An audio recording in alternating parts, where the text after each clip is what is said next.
Hi, welcome to Board Gems. This is my regular video series in which I cover older board game gems. New videos on the 3rd, 13th, and 23rd of every month. Now, when I started this channel over a year ago, I wanted to dedicate this channel to the older board game gems that people have kind of forgotten about. So I would cover older games, yes, but also kind of more obscure games, right? Games that aren't necessarily appreciated now. And I just want to point a finger at them and say, actually, guys, you missed the ball on that. Some of those games are really good. As I mentioned in my anniversary episode, I really feel the desire to go back to some of the older games that actually people still appreciate today. I just want to highlight a type of game. There are games that have simple rules, so they're easy to learn, and they have a complexity but not from rules. They don't give you this really complicated puzzle to figure out. Instead, the complexity comes from the player interactions. I'm trying to do this with what I have, and if I do this, then maybe the next player will do that, and so on. And that's what you want. You want a game. You may not know this, but I'm telling you, you want a game that's easy to learn, but has a depth to it, an arc in learning it. So the first game is still super fun, a little bit thinky, but still super fun. But the 10th game, you're still learning stuff. So previously I had a self-imposed limit. Like I didn't want to cover many games that had a rating on BoardGameGeek.com much higher than 7.0. That was kind of my self-imposed limit. I'm blowing past that this week because I want to highlight some of these great older games, and I know that a lot of hobbyists out there do recognize these games as all-time classics, and if you aren't familiar with this game, you should be. That game is Samurai. This is the original edition originally from Hans and Glück, which I think came out in 1998. This, of course, is the English edition of that from Rio Grande Games. And it had a reprint just a few years ago, maybe 5 years ago. This has really high ratings on Board Game Geek. I think you're looking at about a 7.4 or 7.5, something like that. This is widely recognized as a classic. It was designed by Reiner Knizia, and it's games like Samurai that elevated Knizia in a lot of hobbyist minds as a genius and somebody whom you should be watching. When a new game comes out from Knizia and you hear like it's not like it's some simple little card game, like it's a game. Maybe you're putting tiles on, maybe there's an auction or something. Hobbyists, their ears perk up. Like, I want to know about this. And it was early games like Samurai that really made people fall in love with Knizia. Samurai is for 2 to 4 players. Works pretty well with all player counts. The board is modular, so you add different parts to the board to make it bigger for more players. I think the box says 45 minutes and up. Yeah, it means about 15 minutes per player, so on average about 45. If you play a 4-player game, that might be closer to an hour, but a 2-player game you can definitely bang out in about 30 minutes. And the box says ages 10 and up, which I think is fair. It's not complicated. Younger kids could play, but this is a serious game. I'm going to show you how it plays first, and then I'll talk about why Samurai is a gem that will still be played another 20 years from now. To set up the game, first construct the board based on the number of players. For a 2-player game, you're just going to use the 2 boards that build the main island of Japan. For a 3-player game, you're going to add the southern islands. And for a 4-player game, you are also going to add the northern island here. And then you have these pieces. Each player has 20 pieces of their own color. And if you're playing a casual game, just mix them all up face down and then draw 5 randomly. If you're playing like a super serious game, like it's in a tournament or something, or if you just think, games are serious business, then you can choose your 5 to start with and then mix up the rest. I never take games that seriously, so I always just draw 5 random. even though there are some pieces that you ideally don't get until a little bit later. And put them behind your screen. Of course, you can flip them up so you can see what they are. I'll go over some of the different pieces later. And then after all the players have their starting hand of 5 tiles, then we add these pieces to the board. You'll see there's 3 different types of pieces, and they represent 3 different castes, 3 different peoples that you're trying to win the support of. Now, each of the 3 different types, one of each will go into Edo here, the capital. You need to remove some based on number of players. By the end, each of these cities with 2 buildings will have 2 different pieces in them. Just these 2 here. And the other 1 building cities will just have 1 piece. So first we're going to populate the cities. A player grabs a remaining piece of any type and places it in a city. The only restriction being if there's already 1 piece in there, it can't have the same piece again. So if later on somebody wants to put a piece in that city, it can't be the little Buddha. It would have to be one of the other 2. And so players do that until the 2 building cities are filled. And then players take turns placing a piece and adding it on every remaining space. Just 1 piece per space. This is basically just a long setup. I usually try to just set up the board randomly for everybody without looking at my starting hand, without even drawing my starting hand. But it is a little tricky to do randomly because, of course, the pieces are much different shapes. But you can do the best you can. In fact, I will set it up as a 4-player game here. So I'll just finish up here. Over the course of the game, players are going to be playing these hexagonal tiles to the empty spaces on the board, the spaces between the cities, with the goal of winning these pieces. The game will end either when 4 pieces are set aside because nobody won them due to draws, or all of 1 type are gone, and then you determine the winner. If you've read anything about this game online, you might be under the impression that the endgame scoring is super complicated. And it's not. It really isn't. You just have to kind of tie it in to the real world. So you can think of it as there's 3 different castes of people, right? These guys with the high helmets are the military or the politicians, and these with the little Buddhas, the little happy Buddhas, those are the religious caste, and then the rice paddies, these are sort of the peasantry. At the end of the game, each of the 3 different castes is going to put their support behind 1 person. You need to get the full support of one of the 3 castes. You can't split it with any other players. One of the castes, say the religious caste, has to say, "We support Blue. Blue is our person. We want that person as the ruler of Japan." So if you don't get the full support of one of the castes, then by default, you can't win. We look at all the players who have the most support in 1 caste. So we look at the player who has the most Buddhas, the player who has the most high helmets, and the player who has the most rice paddies. Those are the potential winners. Those are the nominees that the different castes have put forward as the new ruler of Japan. So, who is the ultimate winner? The ultimate winner is the nominee that the other 2 castes can most accept. So how do you collect these pieces? By placing tokens on the board. On your turn, you're going to play at least 1 token, always, from your hand of 5. Some of them you can play multiple of. If a token has a little Japanese character on the bottom, that means it's a free placement. It doesn't count towards your 1 unless it's the only tile you play.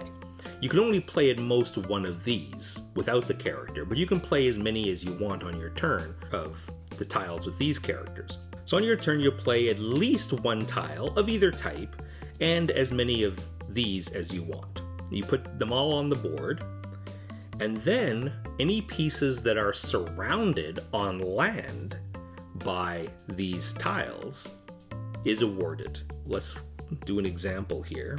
And so for this piece, there are no empty land spaces adjacent to it. It's basically surrounded on land, and therefore it's awarded. And we look at the influence of each player on that piece. Many of the tokens will show one of the three types of pieces. 4 on the Buddhas. So if you were to put this piece here, that influences 4 to get this piece and 4 to get that piece. But if this piece were placed here, it would only help to get this piece. This token does nothing to help get this piece and this piece. So in this case, blue has 4, red has 3. Blue wins it. In a 2-player game, when you collect a piece, you just put it in front of you, visible to both players. In a 3 or 4-player game, they suggest hiding it behind your screen. It makes for a very fun reveal at the end. But it is trackable information, so depending on how your group plays, you may want to always play with these out. I just think it's a fun reveal at the end if you're not 100% sure who won. But for example, if it looked like this, red would win it, because red has 3 influence on this rice paddy, and blue has none, because this piece would only help get the high helmets. There's a number of different types of pieces. This is basically a wild. So this is 1 to help both get both rice paddies and the Buddha. And this is also a wild, this one here, but you'll see it has a character. So it's basically a free placement. You just drop that down along with perhaps another piece, and then you're able to get that no problem. You'll see these ships. As the background indicates, you don't actually put them on land, you put them on the water. And they help give influence against any pieces adjacent to it. They're wilds as well, so they will help with everything. But the piece is awarded as soon as it's surrounded on land, so make sure you get these pieces in before that happens. This one doesn't go on the board. When you play it, you simply take it out of the game. It allows you to switch any 2 black pieces on the board. So for example, if red is winning this one, on your turn you could play this, it's a free play because you'll notice a Japanese character, and switch pieces. So I'll switch this one and this one. Doesn't matter how far away there are. And then the player, say, is able to put this one down, and you'll see now blue wins this, because it's 1 wild for blue, but 3 for the rice paddies, which doesn't help get this piece. Blue would get this. And also there's the token switch. The way this works is, let's say you have a really good piece on the board, helping with your Buddhas, and eventually the pieces are all surrounded, so these are awarded. This allows you to reclaim one of the tokens you've previously used. You put that on one of your pieces that's already on the board, one of your tiles, and now you have this one, which you must immediately place somewhere else on the board. You have your face down tokens, and you're going to draw back up to 5, a hand of 5. So the game normally ends when all of one type of black piece is claimed or removed from the game. So there are no more rice paddies on the board or no more Buddhas. The game can also end prematurely if 4 pieces are set aside due to ties. So this, for example, would be a tie, and nobody would get this Buddha, and it would be set aside. And if that was the 4th piece set aside, that would also end the game. And then you determine the winner. If you've been collecting the pieces behind your screen, at this point you lift them up, and you look at and see who has what pieces. So we look at the player who's collected the most high helmets, the player who's collected the most Buddhas, the player who's collected the most rice paddies. Ties don't count. We're looking at players who have more of a particular type of piece than any other single player. So there'll be 3 nominees, 1 nominee for each of the 3 political castes. If that's the same player for 2 of them, that player wins outright. They have the full support of 2 of the 3 castes. They're the outright winner. Assuming that's not the case, maybe 3 different players have the most of the 3 different types, then you count the number of additional pieces that they've collected. So the player who collected the most rice paddies, don't look at those, look at all the other types of pieces that they've collected. Of the nominees, the player who collected the most other pieces wins the game. If that's a tie, then the player who collected the most pieces overall, including of their type that nominated them, the one that collected the most of. You just look at total pieces in that case, and then that player wins. In the case of a tie, it's just a tie. Now, it can also happen that no player has more of a piece than any other single player. So they're all ties, basically. What happens in that case? Just total up all your pieces, and the player with the most pieces wins. That's it. You're ready to play Samurai. Samurai has a special place in my heart. And I wouldn't have said so normally. I love the game, but there are lots of games that I love. But here's the thing. This is the last couple of months I've been kind of noticing, I mentioned this in my anniversary video, that I've been noticing a little bit of a pushback. On some of the new games that come out, in that they're a different style than some longtime hobbyists prefer. Weird puzzles that are kind of hard to learn, and the interaction is really kind of incidental, and they're often quite complex, but they feel like maybe the game isn't made more fun just because it's more complex, right? And so there's talk of, why don't we see more games like those older games, right? And I 100% agree. And games like what? The first game that pops into my mind is Samurai. Games like Samurai, right? I'll always say that. There's Samurai, Through the Desert, Medici, Modern Art. Of course, they're all Reiner Knizia games. But Samurai is my go-to. That's the first one I think of. Why don't we have more games like Samurai? And that's why I wanted to cover it, because I love this game so much. And I don't want to artificially limit myself to just the games that are, that people haven't heard of. It is how I started, and I will continue to do that. Mostly because there are lots of games out there that I'm definitely in the minority when it comes to liking a game. Check out my video on Ludica, a game a lot of people don't like, but I love, and I'm not sure I could tell you why. So the type of games I often like to cover on this channel, right? Simple rules, but thinky. Oh, that's Samurai. That's all Samurai. The rules melt away. The rules are crazy simple. You have a hand of tiles behind a screen. On your turn, basically, usually, you'll just play one. And then draw a replacement, and that's it. And maybe after you play one, somebody will get some trophies, some little black pieces. And then at the end, you're going to check to see who got the best combination of pieces. Of course, there's a little bit more than that. But when you describe it, it's easy to set up that default, right? That's generally how it plays. And then it's easy to have exceptions, right? Like, oh, this piece has a little Japanese character on the bottom. That means that's a free play. You can play any number of that piece that you want, right? These ones that don't, you can only play at most one. And the game can be quite thinky, despite that it's so simple to explain. So if you were to look up on forums, say, about Samurai, you're going to see a lot of questions about the end game scoring. And at first glance, if you look at those and you're watching this, and you might be thinking, okay, he says it's simple, but is it really? Look at all the questions people have. I'm not sure why there's so much confusion. If you tie it to the theme, and when you describe the game, you explain it from that point of view, it makes a lot of sense. Yeah, you can't explain it in one sentence, but it's still really, really intuitive as long as you can make a connection. Why is it like this? And it's actually really easy to do in Samurai. There are 3 sort of factions, and each faction in the end will support one person, right? And so you need to be a person that is supported by at least one faction. But who wins? The player who has the most support from the other 2 factions, right? Each faction can nominate somebody, and it's the support that the other factions give. They're like, oh yeah, we can accept that person, right? And of course, maybe you have tiebreakers and stuff. There's some extra stuff around the margins that can come up, but it all ties back to that.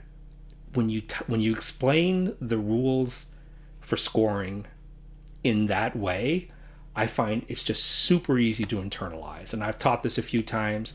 And yeah, when the time comes, sometimes people have a question just because they want to make sure that they understand. But in the end, they're usually right because they've internalized it. In this channel, I always talk about simple rules but thinky. That's some ideal, right? And I could expect some cynic to say, like, well, what about, chess or Go? Why don't you just play those? And like, yeah, I could. I don't like them as much, though. I don't like the type of game where you just, your brain is melting trying to think, if I do this and they do that and they do that, and you're thinking 4 or 5 steps ahead. No, I mean, it's super interesting, but it's not fun. And I play games for fun, for enjoyment. But that doesn't mean I want to play Risk. It doesn't necessarily mean I want to be chucking dice and, seeing what happens, right? There is a middle ground. And people may draw that middle point in different places, but to me, Samurai, that's the perfect middle point between like a casual, family-friendly game and chess. It's a game with simple rules, and it has a casualness to it, an approachability to it that, anybody can sit down to play this game and they feel like, this is easy to play, right? And they can think hard about it, but they can't think too hard anyway, right? You only have a hand of 5. You're going to play 1 or more of them, and you don't necessarily know what tiles are going to come out later, and certainly in what order, and you don't know what the other players are going to do. So, you can think, but it's not chess, right? It's a really, really nice middle ground. There's very little randomness, right? It's just the order that the tiles come out. And you're going to see most of your tiles over the course of the game. So it's just that order, right? And of course, it's the chaos of what other players do. Now, the initial setup of the black pieces, which in the first edition are, I guess they're sort of a glass, like a plexiglass, quite charming. And I love that Samurai has its own unique look. Like, if you see Samurai set up to play, like, no other game looks like Samurai. You're not going to mistake that for something else. And I love that the Fantasy Flight edition, which came out in the mid-2010s maybe, kept a lot of that same aesthetic in terms of the modular boards that is in the shape of Japan, and the black pieces that kind of, come out of that board. I really love the aesthetic of it, of both editions. So the positioning of those black pieces is supposed to be player controlled, right? The idea is that you draw a hand of 5, and actually in the normal rules you're supposed to choose your starting 5. I don't like that. I always just do a random 5 to start. And that is actually a little bit problematic, because there are some tiles, the 2 most special tiles, the swap tiles and the reuse tiles. I'm not sure what the rules call them, but there's a tile that allows you to swap black pieces, and there's a tile that allows you to basically reclaim a piece you already have on the board and put it somewhere else. And those are best used later in the game, not early in the game, right? So yeah, if you draw randomly and you get one of those, you probably want to sit on it for a while, and that's taking up space in your hand. It's kind of a disadvantage, but I've never really felt the need to pick out, the exact pieces I want to start with. Especially because you're supposed to be getting your starting hand and then populating the board. So there's actually a little bit of a setup, which I suppose is part of the game, and I don't much care for that either, right? That we're all taking turns putting a piece on the board until it fills up. It feels like it just takes extra time. So usually what I do when I'm playing Samurai is I just try to set it up randomly. Unfortunately, the pieces make that not easy to do, because they're all very different shapes. And I find, like, for example, I just put them in a big pile and I'm drawing randomly. I end up not getting the high helmets because they're laying flat. So, I'll just put whatever on the board. And then if a lot of things seem to be kind of in one area, I might just move some things around. And I do all that before drawing tiles. So there's no advantage to me that I can see, right? Then everybody just draws random tiles and goes from there. You know what? Okay, it's not going to be perfect, right? Maybe some players have an advantage. But in general, I like casual games anyway. I like that Samurai supports kind of that extra level, that if you want to play Samurai with 2 or 3 really hardcore thinky people and they want to puzzle everything out, that you can customize that whole game experience to that, right? Everybody can choose their tiles and they choose where the pieces go. That's fine, but I don't bother with that because I'm more of a casual player. I just play for fun. Random setup, as much as you can, with the fact that the pieces are all different shapes, and random hand is the way I play, and I'm still super happy with it. The end game conditions are really interesting because, to win, you need the full support of one of the three factions. So you want to have more of a particular piece than anyone else. You want more high helmets than any other single player, or Buddhas or whatever. That gets you in the door. That gets your foot in the door, right? That makes you a nominee to win. But it's having the most of everything else. So in general, you want to get a lot of pieces, right? But a lot of pieces aren't going to help you unless you can get the most in something. So you want to get, ideally, just enough pieces that you have more of a type than any other player, and then just as much as possible, right? So that means, like, if you're going for high helmets and you get too many high helmets, that means you're probably not getting other stuff, and that other stuff is what's going to win you the game. So I love that kind of, that push and pull. Honestly, in a 3 or 4 player game, you're supposed to keep your pieces behind your screen. Again, it's trackable. There's absolutely nothing wrong if your group decides you want to play with the black pieces out, so everybody can see how many black pieces each has. I mean, if you care about the theme, I think the theme is fine. Everybody saw that the piece came out anyway, that you got it, so why not leave it in front? And, people can know what to go for, so that adds a little bit again. I like a casual experience. I'm fine to put them behind the screen. And then at the end, it's a really fun reveal, right? Everybody lifts their screens and see what they have. And if you're playing with like-minded people, that's completely fine. But if you play with people who want to take games more seriously, the game definitely supports that. You can just have your pieces out in front of your screen. And in fact, in the 2-player game, they say just do that. Just have everything face out in front. There's a funny little tweak in the rules too, a little funny exception. Because if there's a tie, if a piece is surrounded and there's a tie for the most, nobody gets the piece. It gets set aside. It gets set aside in a visible place. Everybody can see that piece was set aside, right? Well, as soon as 4 pieces get set aside, the game immediately ends. Immediately. So, a player who gets a big lead, or feel like they have a comfortable lead, and there's already like a piece or two that were lost to ties, they can try to push the end, make the end go really fast before players are ready. Maybe players are hanging on to their best pieces, but then you surprise them, right? Get the game to end early. It's, there's, again, that room to grow, right? I guarantee you there are probably people out there who have played this game 5, 10, 15 times, and that's never happened to them.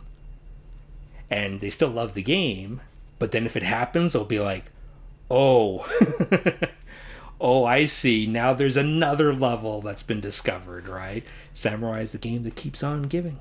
Are there any problems with the game? I mean, the ones look like 7s, but that's not in my edition, but that's not a big deal, right? You just tell people there are no 7s. Everything's 1, 2, 3, or 4. Or 0, I guess. Now, this is not a complaint from me, but I bet you if we did a rating rebuttal for Samurai and I brought up some 4 out of 10s, I bet you there'd be people who said this. What they sometimes call left-right binding. If you're not familiar with that term, what that means is that your success or failure is very dependent on the players next to you. Well, specifically the player before you in turn order. So if you have an inexperienced player sitting to your right, they might, lob you up some good opportunities that you can then dunk or spike or whatever the sports analogy is you want to use. But conversely, if you have a player to your left, say, and they're the ones doing it, and the player to your right is making it hard for you, but the player to your left is giving these opportunities to the next player, I guess for some people who take games like super seriously, like that could be frustrating. It just shows how interactive the game is. It does rely on people looking out at each other. It's not Like, there are some games, and Attica is like this. Attica is a game I like too. It's not very similar to Samurai, but the reason I mention Attica is because it's reliant on the other players to keep somebody from winning, right? And if one person says, yeah, I'm not going to do it, then the other person will have to do it. And if they don't want to do it, then the player will win, right? That's an extreme example of that. You won't see that in Samurai. But what you will see is mistakes made that can help another player. I've done those mistakes. I've made a mistake near the end of the game that basically just handed the win to the player to my left. And I'm sure the other players were very, very disappointed in me, but you know what? I learned something that game. And so the next time I played it, I wasn't going to make that mistake again. So Samurai is a game, I've said it before, but it bears repeating. Samurai is a game that gets more rewarding the more you play it. And sure, if you play it once and you see that happen, maybe that will leave a sour taste in your mouth, I suppose. But I think for most games, I don't think you should assume like most games are designed for like the convention experience. I suppose the newer games are, right? You know, the newer games are designed so that you sit down with 3 other random people and it almost doesn't matter what they do. You're playing your own little game, right? And those people, you don't even have to talk to them. And the games that are really interactive, that it really depends on what each player is doing to each other player, those don't shine as well in that environment. These games benefit from playing them with the same group more than once, right? And you know what? Players are going to make mistakes, and they're going to learn from those mistakes, and the group will get better and better the more they play it together. And the game supports that. I want to stress that you play this game 10 times, 20 times, 30 times, that game is still going to deliver, because it's the tension and it's the interaction with the players that elevates the game. It's not a game that you're going to tire of, oh, whatever, you know. It's just seeing these mechanisms and you're doing the thing and then you're pulling knobs and levers on a puzzle, and then in the end you get bored of the puzzle and then you're off looking for a new puzzle in a new game. In this game, the puzzle is the board situation and what the players are doing on it. And it's your responsibility to work through that. And so playing the game multiple times, especially with the same group of people, is an immensely rewarding experience. Samurai is almost the perfect board gem. I adore this game. And this is a game that I would recommend to almost anyone. I mean, maybe not if you're playing with little kids, but even just a little bit older, once they get, 10 and up in that, start introducing them to this kind of game. You can kind of divide the board game kind of history, the recent history, modern history, into kind of eras. And Samurai would definitely fall into what I would call the golden age of board games, which go from like the early to mid 90s up until maybe mid to late 2000s. This one came out in 1998, kind of right smack in the middle of that almost. This should be recognized around the world as one of the greatest games of all time. And you know what? There are people who sing its praises, absolutely, but unfortunately it's kind of limited to the hobby space. And now I worry that there's a new generation of gamers, I suppose, who this isn't the experience they're looking for. And I get it, right? Styles change, game styles change, and this is definitely an older style. But as far as I'm concerned, there will always be room on the market for games like this, and there should be. This is sort of the ideal game for a large variety of people. I should talk a little bit about the new edition from Fantasy Flight Games, which I have not actually seen in person, but I've seen photos, and I really like what they did with it. They had an opportunity to completely revamp it, and their modifications to the graphic style, to the looks, were modest and appropriate. So they still kept the modular board that looks like Japan and just has enough spaces around it, right, for the boats. It's not this giant, rectangular board or something. It's shaped like Japan. Instead of just the text and images being on the tiles being the player colors, now the whole tile is the color. I think that's a good change. It does make the boats a little bit weird because the boats don't do that when everything else does, but I think it's a good look. Of course, the pieces are not as iconic, in my opinion, as the originals. Work fine though. From a distant glance, you would think they're the same game, and they are the same game. Now, this was one of the games. There was only 5 games in the series before they canceled it, of the sort of the Euro classic line, because there are people out there at, I don't know, Fantasy Flight, Philosophia, Z-Man, that Asmodee, I suppose, who have always kind of appreciated these types of games and wanted to reintroduce them. So we got new versions of Samurai and Through the Desert and Taj Mahal and Tigris and Euphrates and a 5th one that I'm spacing out on, Raw, right? These are all Knizia games. It wasn't going to always be Knizia. They were working on a Princess of Florence, which is not Knizia, as the 6th game in the line. But classic games from the golden age of gaming. And they stopped the series because apparently they weren't selling all that well. And that makes me sad. I'm telling you right now, they'll still be playing Samurai 20, 25 years from now. It's that good. This is a timeless game. It will always be an evergreen. And it is a great board gem. Thanks for watching. Remember, older games like Samurai absolutely do not stop being good just because new games come out. All right, take care.